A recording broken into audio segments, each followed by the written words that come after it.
اعوذ باللہ من الشیطان الرجیم، بسم اللہ الرحمن الرحیم۔ بابر وائس کے پیارے ناظرین، السلام علیکم ورحمۃ اللہ وبرکاتہ۔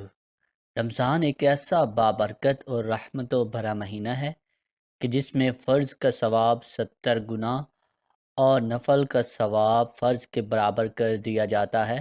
لیکن ایسے بابرکت مہینے میں بھی کچھ بدقسمت لوگ ہوتے ہیں جو کہ روزہ رکھ کر صرف بھوک اور پیاس کو حاصل کرتے ہیں۔ ان کا روزہ اللہ کے ہاں ہرگز قبول نہیں کیا جاتا۔ علامہ ابن قیم جوزیہ نے داماد رسول حضرت علی شیر خدا سے منسوب روایت لکھی ہے کہ دنیا میں 4 ایسے روزہ دار ہوتے ہیں جن کا روزہ اللہ پاک قبول نہیں کرتا۔ ناظرین گرامی، حضرت ابو ہریرہ سے مروی ہے کہ نبی اکرم صلی اللہ علیہ وآلہ وسلم نے فرمایا ہے، جو ماہ رمضان میں ثواب کی نیت سے راتوں کو عبادت میں مشغول ہو جائے تو اس کے پچھلے تمام گناہوں کو اللہ تعالی معاف فرما دے گا۔ بخاری مسلم۔ یہاں ثواب کی امید رکھنے کا مطلب یہ ہے کہ عبادت صرف اور صرف اللہ تعالیٰ کی رضا کو حاصل کرنے کے لیے کی جائے۔ یہ عبادت شہرت حاصل کرنے کے لیے لوگوں کے سامنے دکھاوا نہیں ہونا چاہیے۔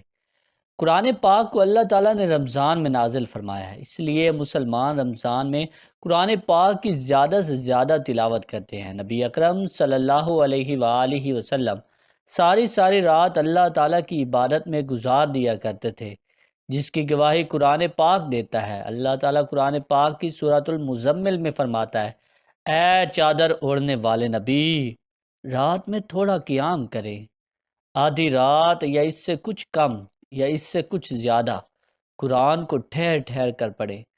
روزہ گناہوں کو بڑی تیزی کے ساتھ ختم کرتا ہے، سب سے اہم بدنی عبادت میں شمار کیا جاتا ہے۔ روزہ رکھنے سے نہ صرف مسلمانوں کے گناہوں کو معاف فرما دیا جاتا ہے، بلکہ روزہ آئندہ گناہوں سے باز رہنے کے لیے ایک بہترین تربیت ہے۔ عبادتوں میں سے روزے کو ایک اہم مقام اور رتبہ دیا گیا ہے، لیکن کچھ ایسے مسلمان بھی ہیں جن کے روزے اللہ تعالیٰ قبول نہیں کرے گا۔ حضرت علی رضی اللہ تعالیٰ عنہ سے کسی نے دریافت کیا ہے، علی رضی اللہ تعالیٰ عنہ، کیا کوئی ایسے مسلمان بھی ہیں جن کے روزے قبول نہیں کیے جائیں گے؟ حضرت علی رضی اللہ تعالیٰ عنہ نے فرمایا، جی ہاں، ایسے 4 طرح کے مسلمان ہیں جن کے روزے قبول نہیں ہوں گے۔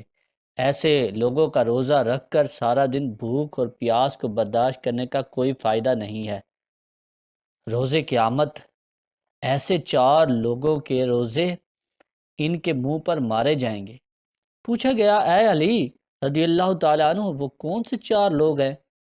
حضرت علی رضی اللہ تعالیٰ عنہ نے فرمایا، پہلے نمبر پر اپنے شوہر کی نافرمان بیوی کا روزہ کبھی بھی قبول نہیں ہوتا جب تک وہ سچے دل کے ساتھ توبہ نہ کر لے۔ پیارے دوستو، حضرت علی رضی اللہ تعالیٰ عنہ کو اللہ تعالیٰ نے بے شمار علم کے ساتھ نوازا ہے۔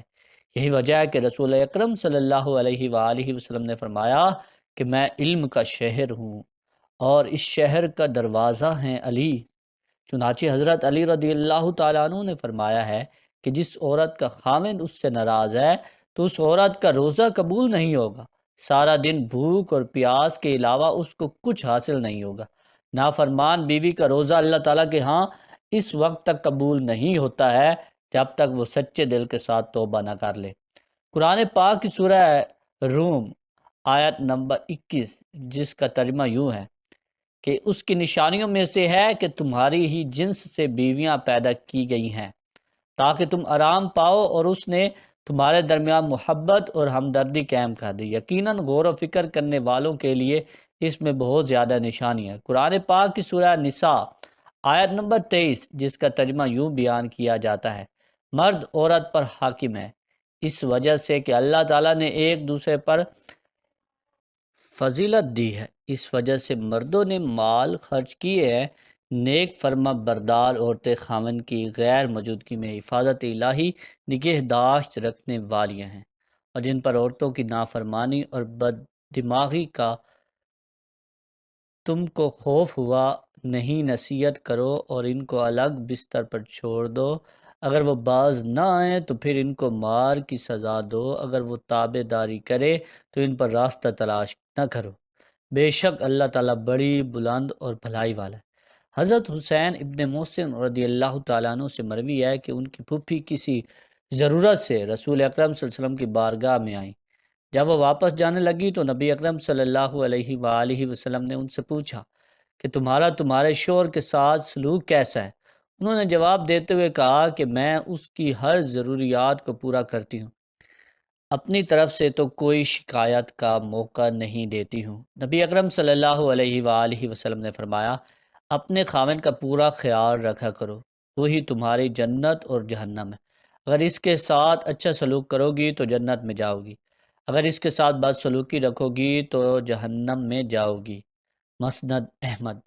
نبی اکرم صلی اللہ علیہ وسلم کا فرمان ہے کہ جو عورت 5 نمازوں کی پابندی کرتی ہو، رمضان کے جو عورت 5 نمازوں کی پابندی کرتی ہو، رمضان کے سارے روزے رکھتی ہو، اپنی شوہر کی خواہش کے مطابق رہتے ہوئے زندگی بسر کرے، تو اللہ تعالیٰ کی طرف سے ایسی عورت کو کھلی اجازت ہوگی کہ وہ جنت کے جس دروازے سے چاہے جنت میں داخل ہو سکتی ہے۔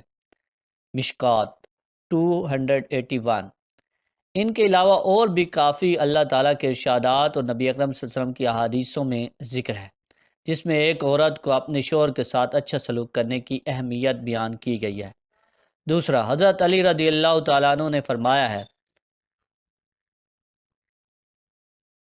حضرت علی رضی اللہ تعالیٰ عنہ نے فرمایا کہ نافرمان اولاد کا بھی روزہ قبول نہیں ہوتا۔ حضرت ابی بن مالک رضی اللہ تعالیٰ عنہ سے مروی ہے کہ رسول اکرم صلی اللہ علیہ وآلہ وسلم کا فرمان ہے کہ جس بندے نے اپنے والدین میں سے کسی ایک کو اپنی زندگی میں پایا، اس کے باوجود بھی وہ جہنم میں چلا جائے، تو اللہ تعالیٰ نے نافرمان اولاد کو اپنی رحمت و برکات سے بہت دور کر دیا۔ مسند احمد۔ نبی اکرم صلی اللہ علیہ وآلہ وسلم کا فرمان ہے کہ اولاد کے لیے جنت حاصل کرنے کا بہترین ذریعہ یہ ہے کہ وہ اپنی والدین کو خوش کر لیں، تو اللہ تعالیٰ اس کے اجر کے بدلے اس فرما بردار اولاد کو جنت عطا کر دے گا۔ اولاد اپنے ماں باپ کی خدمت کر کے اللہ تعالیٰ کو راضی کر سکتی ہے۔ مومن کو اللہ تعالیٰ نے والدین کا ادب و احترام کرنے کا پابند بنایا ہے۔ جب والدین بڑھاپے کو پہنچ جائیں تو اس کی ہر جسمانی اور اخلاقی ضروریات کا خیال رکھے۔ دنیا میں اللہ تعالیٰ کی ذات کے بعد سب سے زیادہ احسان ماں باپ کا ہوتا ہے، اس لیے فرمایا گیا کہ جو بندہ والدین کا نافرمان ہے تو اس کا روزہ قبول نہیں کیا جائے گا۔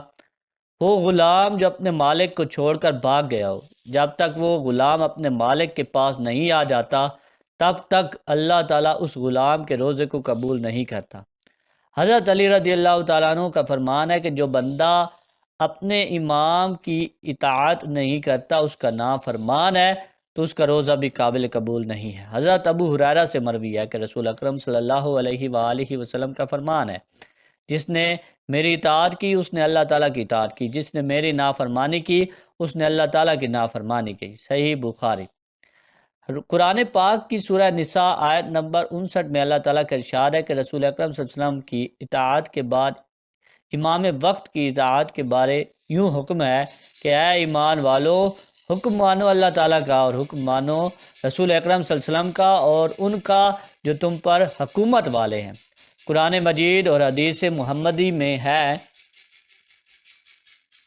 کہ رسول اکرم صلی اللہ علیہ وسلم کی اطاعت کے بعد تم پر امام امیر جو حکومت کر رہا ہے اس کی اطاعت کرنا تم پر لازمی قرار دی گئی ہے۔ حدیث مبارکہ کے آخری حصہ میں یوں فرمایا گیا ہے، جس نے اپنے امیر کی اطاعت کی اس نے رسول اکرم صلی اللہ علیہ وآلہ وسلم کی اطاعت کی، جس نے اپنے امیر کی نافرمانی کی اس نے میری نافرمانی کی۔ پیارے دوستوں، اللہ تعالیٰ نے ہم پر رمضان کا مبارک مہینہ اس لیے نازل فرمایا ہے کہ ہم نیک کام کر کے دوسرے مہینوں کی نسبتوں لاکھوں درجے زیادہ نیکیاں حاصل کر کے اپنی بخشش کے حقدار بن سکیں۔ پیارے بھائی، ہم کو اپنے آپ پر غور کرنی چاہیے کہ ہم میں سے کسی میں یہ 4 باتیں تو نہیں پائی جاتی۔ اگر ہم میں کوئی ایک بات بھی موجود ہے تو ہم کو چاہیے کہ فوراً اللہ تعالیٰ سے سچے دل سے توبہ کرے، تاکہ اللہ تعالیٰ کے ہاں ہمارا بھی روزہ قابل قبول ہو جائے۔ اللہ تعالیٰ سے دعا ہے کہ اللہ تعالیٰ ہم کو ان 4 برائیوں سے بچنے کی توفیق عطا فرمائے۔ آمین ثم آمین۔